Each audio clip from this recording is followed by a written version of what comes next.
I'm 27, male, a warehouse operations lead at a distribution center outside of Columbus, Ohio.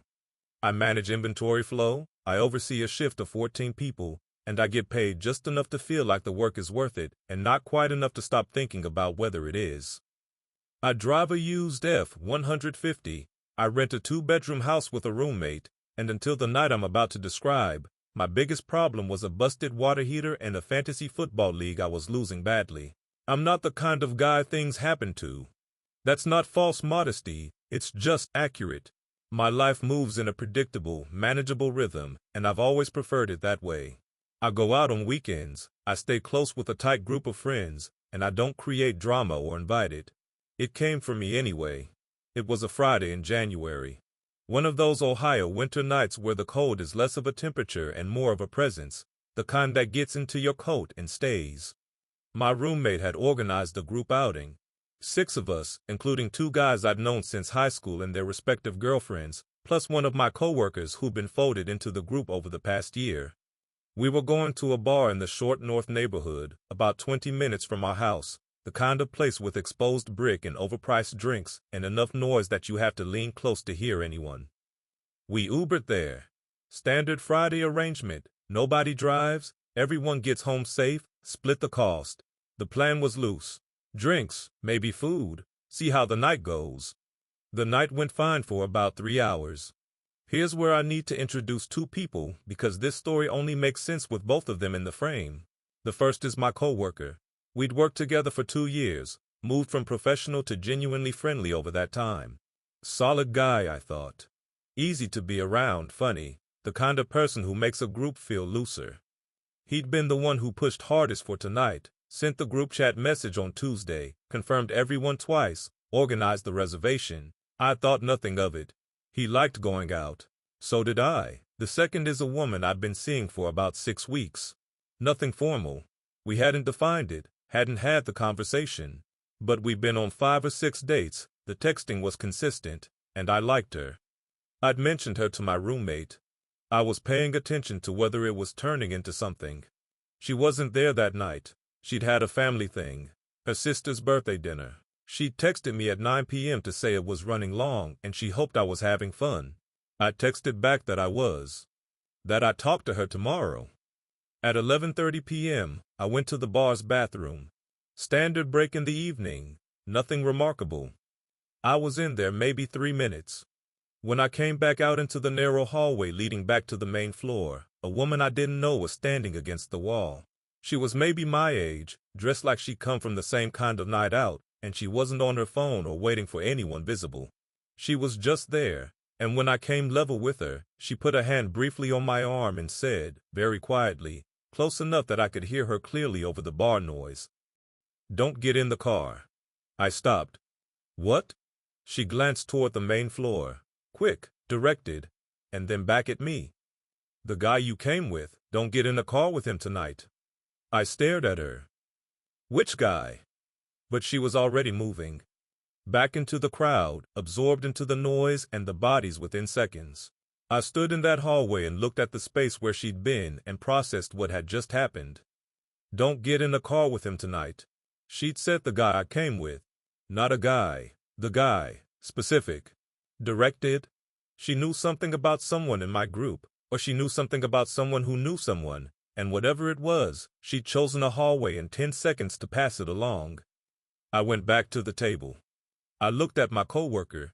He was mid-story, animated, drink in hand, the same as he'd been all night. Nothing visibly different, nothing that would have flagged anything if I hadn't just been standing in a hallway with a stranger's hand on my arm. I sat down. I did not say anything.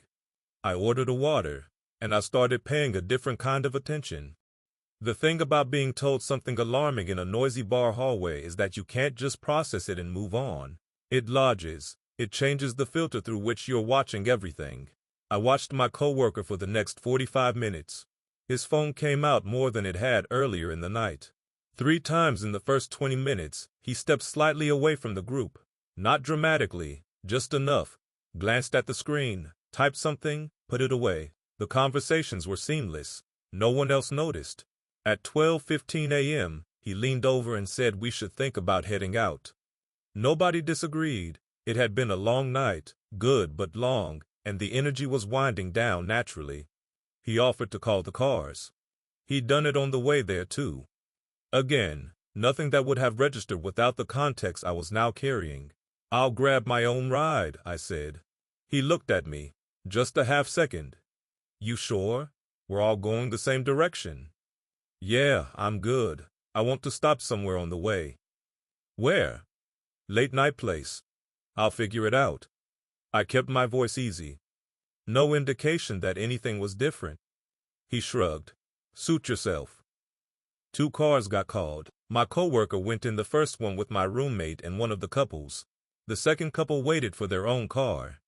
I stood outside in the January cold and watched the first car pull away and tried to figure out what I was actually afraid of. The rational part of my brain was running the obvious analysis. A stranger in a bar hallway said something cryptic. It could have been mistaken identity. It could have been someone confusing me with another group. It could have been nothing. But she'd said the guy you came with. Not a guy. I walked half a block in the cold, found a 24-hour diner, sat in a booth, and ordered coffee I didn't need. I pulled out my phone and did something I'd never done before with a friend's name. I searched it. His full name, combined with Columbus and DUI. Just to see. The third result was a local news brief from 8 months ago. A traffic stop in Delaware County. His name, his age, no conviction listed. The article was just about the stop. But the stop had been for suspected impaired driving. The case, when I searched the court records through the Franklin County Clerk of Court's public portal, showed a charge that had been pleaded down to a moving violation. 8 months ago. He told no one, or at least not me. I sat with my coffee and the court record on my phone screen and thought about the Uber he called for the group. And then I thought about something else, a detail from 2 weeks earlier that I'd filed and forgotten. He'd mentioned offhand that his license had been restricted for a few months following some DMV paperwork issue. I hadn't pressed. It hadn't been my business. A restricted license. After a pleaded down DUI charge, I checked the Ohio BMV's online information on restricted licenses. A restricted license following an OV, Ohio's term for DUI, typically permits driving only to specific locations, work, treatment programs, medical appointments. Driving for personal leisure, including picking up passengers, is generally not permitted under a standard restricted license. He hadn't called an Uber for the group's return trip. I'd watched him on his phone. I called my roommate. He picked up on the second ring, groggy. He'd clearly already gotten home. "Hey, you get back okay?" "Yeah, how'd you get home?" "My coworker drove us." "Drove you?" "Yeah, he said he'd been taking it easy all night." "Look, I'm tired. Is everything okay?" "How many drinks did you see him have tonight?" A pause. "I don't know. A few. I wasn't counting." "Why?" "Go to bed," I said. "I'll talk to you tomorrow." I sat in the diner for another 20 minutes. Everyone in that car had gotten home safe. Tonight, this time. But my roommate hadn't known. The couple in the car hadn't known. They'd gotten in because my coworker had offered, and nobody had thought to ask because nobody had been standing in a hallway with a stranger's quiet warning in their ear. I paid for the coffee and walked out into the cold. Here's the decision I faced. This was someone I worked with, someone I considered a friend for 2 years. What I had was a court record, a restricted license, and the account of 3 people getting home in a car they shouldn't have been in, safely this time. I had a stranger's whisper. I had a timeline that fit together in a way I found deeply uncomfortable. I also had an obligation, not a dramatic, cinematic one. Just the plain, straightforward kind. If I did nothing and he drove again next weekend and something happened to someone in that car, I would know I had information I hadn't acted on. So I acted on it. Monday morning, back at the warehouse. I went to my supervisor's office before the shift started and asked for 30 minutes of her time. She's a direct, no-nonsense woman who has managed warehouse operations for 15 years, and she did not get to where she is by processing information slowly. I told her everything. The court record. The restricted license. The Friday night ride. The stranger's warning. I included it not as the primary evidence but as the context for why I'd started looking. I showed her the Franklin County court record on my phone. I showed her the BMV's language on restricted license terms. She listened without interrupting. When I finished, she was quiet for a moment. Then, "Do you know for certain he was driving on a restricted license Friday?" "I know his license is restricted. I know he drove people home Friday night. The restrictions terms don't allow for that." She nodded. "I'm going to need to escalate this to HR. This isn't a warehouse performance issue. This is a conduct and liability matter. Are you comfortable with your name being part of this process?" "Yes," I said. "Okay. Go run your shift. I'll be in touch." Here's what I didn't anticipate, and I probably should have, because I knew this man, and I knew how he operated when he felt cornered. By Tuesday afternoon, the story had shifted. I don't know exactly how he found out that a conversation had happened, whether HR had reached out to him for a preliminary inquiry and he'd connected the dots, or whether my roommate had said something, or whether he'd simply noticed my demeanor Monday and made an educated guess. But by Tuesday afternoon, he was at my workstation on the floor. He was calm, controlled, friendly-toned in the specific way that means the friendliness is a shell around something harder. "Hey, can we talk for a second?" I stepped away from the station. We stood near the loading dock doors, away from the rest of the shift. "Someone told HR something about me," he said. "You know anything about that?" I looked at him directly. "I found the court record," I said. "And I found out what a restricted license means in Ohio." Something moved through his face. Not guilt, calculation. I watched him decide in real time which version of this he was going to run. He went with wounded. "I can't believe you do that. 2 years, man. I thought we were friends." "I thought so too," I said. "And I think a friend who drives people home after drinking on a restricted license is putting people I care about in a situation they don't know they're in." I had 2 drinks over 4 hours. I was fine. "That's not what a restricted license means," I said. "Fine or not fine isn't the standard. The restriction is the standard." He switched approaches. Rationalization. "Everyone does it. You think nobody drives on a restricted? It was literally 5 miles. That's not a defense." The third approach was the one I'd expected least. Threat. Not overt, subtle. "You know HR's going to want to know why you were investigating a coworker's personal records. That's going to be a whole conversation." I looked at him. Public court records and BMV policy documents aren't personal records. Anyone can access them. I looked up information that's publicly available. He held the look for a moment. Then he walked away. Here is what happened over the next 2 weeks, because he did not accept the situation quietly. He was not the type. He went to my roommate, told him that I'd reported him to HR over nothing, and that he was probably going to lose his job because of me. My roommate, to his credit, texted me about it the same night rather than letting it fester. I told him the full picture. He was quiet for a moment. Then, "He drove us home Friday." "Yes, I didn't know about the license." "I know you didn't."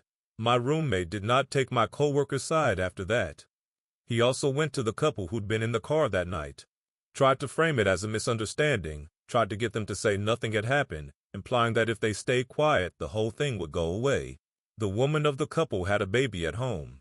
When she found out what a restricted license meant, when the reality of being in a car with a driver who legally shouldn't have been behind the wheel clicked into place, she called HR herself. Independently. Her account, combined with mine, moved the investigation from preliminary inquiry to formal review. His final play was social. He reached out to 3 other people in our wider friend group and told them I'd stabbed him in the back over a technicality.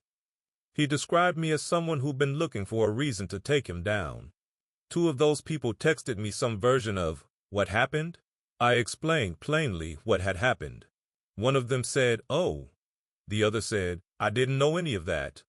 Neither took his side once they had the facts. The HR investigation concluded in 3 weeks. The finding was that he had violated company policy by driving under the terms of a restricted license while representing himself as a safe transportation option to coworkers, a liability issue the company took seriously. He was also found to have been less than forthcoming during the initial HR conversation, which compounded the finding. He was terminated. I didn't celebrate that. I want to be clear about that. I'd spent 2 years thinking this person was a friend. The fact that he'd made choices that required consequences doesn't make those consequences satisfying in the way that movie revenge feels satisfying. It felt heavy, like most things that are actually real. But I thought about my roommate in that car. The couple with a baby at home. 5 miles on a January night in Ohio, ice on the roads, a driver who shouldn't have been driving regardless of how he felt. Heavy is the right weight for that. I went back to the Short North Bar 3 weeks after the Friday night. Not with a group, just me, on a Saturday afternoon when it was quieter, sitting at the bar with a beer, thinking about what I actually wanted to understand. I wanted to know who she was. The woman in the hallway. I've thought about her constantly since January. Not romantically, this wasn't that kind of story. I wanted to understand how she'd known. Who she was in relation to him, to me, to the chain of events. The warning had been so specific. The guy you came with. Not a general caution, not a stranger's paranoid instinct. Targeted. I asked the bartender if she knew the regulars well enough to describe someone too. The bartender was patient about it. I described the woman as best I could, her approximate age, what she'd been wearing. The bartender didn't recognize the description. She suggested I talk to the floor manager, who knew the Friday night crowd better. The floor manager, a man in his late 30s who'd been working this bar for 6 years, listened to my description and thought for a moment. Then he said, "Was she with a group near the back corner, or alone?" "I didn't see her with anyone." He nodded slowly. "There's a woman who comes in occasionally on Fridays, doesn't drink much, usually alone. One of the servers mentioned she'd had a bad experience, something with a friend or someone she dated, something involving a car. Nobody knows the full story. She tips well and keeps to herself." I didn't get a name. I didn't push for one. But later that week, I mentioned the night to my coworker's former colleague, someone peripherally connected to both of us through a mutual industry contact. I described what had happened in general terms. And this person, after a pause, said, "He was in an accident 2 years ago. Before I knew him well. Somebody got hurt. Nothing serious, but it was serious enough that it didn't stay quiet. A few people knew." I sat with that. The woman in the hallway had known about the accident. She'd seen him, or seen me with him, and she'd made a choice in a hallway to use 10 words and a hand on an arm to change the outcome of a night she had no personal stake in. A stranger, acting on someone else's history, to protect someone she'd never met. I think about that more than anything else from this whole story. The easiest thing would have been to not say anything, to let whatever was going to happen, happen, to keep her head down and move through her Friday night and let other people manage their own situations. She didn't do that. I never found her. I don't know her name. I don't have a clean way to thank her. But whatever you call the version of moral clarity that makes a person stop a stranger in a bar hallway and say the thing that might not be believed and might earn nothing but a confused look, I want to have more of that, in myself and in the people I keep close. As for my coworker, he found work at another company about 2 months after the termination. I know this because the industry is small enough in Columbus that word travels. I don't wish him badly. I genuinely don't.